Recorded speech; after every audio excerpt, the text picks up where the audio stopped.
শুনলে অবাক হবেন, জাহান্নামীরা অনেক লম্বা এবং যন্ত্রণাদায়ক শাস্তি ভোগ করার পর আল্লাহর কাছে 4টি জিনিস চাইবে, কিন্তু একটিও পূরণ হবে না। প্রথম আবদার, তারা বলবে, হে আল্লাহ, আমাদের এখান থেকে বের করে দিন, আমরা আর গুনাহ করব না।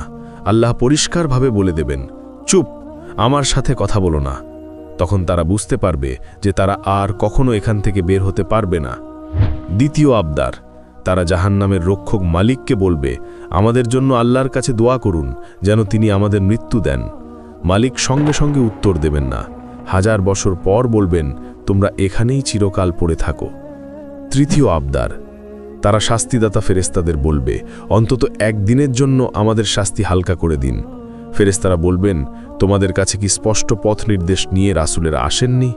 তারা বলবে, হ্যাঁ। ফেরেশতারা তখন বলবেন, তাহলে এখন নিজেরাই প্রার্থনা করো। চতুর্থ আবদার, তারা জান্নাতীদের ডেকে বলবে, ভাই একটু পানি দাও অথবা জান্নাতের কিছু খাবার দাও।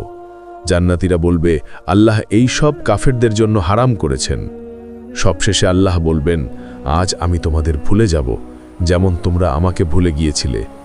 এই সব শুনে এখন থেকেই সঠিক পথ ধরো, কারণ মৃত্যুর পর আর কোনো প্রত্যাবর্তন বা দ্বিতীয় সুযোগ নেই। আল্লাহুম্মা কিনা আযাবাহ জাহান্নাম, হে আল্লাহ, আমাদেরকে জাহান্নামের শাস্তি থেকে রক্ষা করুন।